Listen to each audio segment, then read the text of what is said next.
وہیں ملک میں کورونا کے مصدقہ معاملے 98 لاکھ سے تجاوز کر گئے ہیں۔ تازہ اعداد و شمار کے مطابق ملک میں 30,000 سے زیادہ کورونا کے نئے معاملے سامنے آئے ہیں۔ اس طرح ملک میں کورونا متاثرین کی مجموعی تعداد 98,26,775 ہو گئی ہے۔ پچھلے 24 گھنٹوں میں 442 مریضوں کی کورونا سے موت ہوئی ہے۔ اب تک کورونا سے 1,42,628 افراد کی موت ہو چکی ہے۔ کورونا کو اب تک 93,24,328 افراد مات دے چکے ہیں۔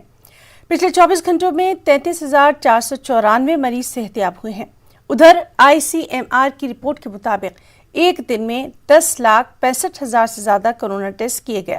اب تک 15,26,97,399 کورونا ٹیسٹ کیے جا چکے ہیں۔ امریکہ نے فائزر کمپنی کو کورونا ویکسین کے ہنگامی استعمال کی اجازت دے دی ہے۔ ذرائع کے مطابق اس مدعے پر 8 گھنٹے لمبی بحث چلی، جس کے بعد FDA کی صلاح کار کمیٹی نے 4 کے مقابلے 17 ووٹوں سے ویکسین کے ہنگامی استعمال کی اجازت دے دی۔ اس کے ساتھ ساتھ امریکہ نے موڈرنا کمپنی سے 100 ملین کورونا ویکسین خریدنے کا فیصلہ کیا۔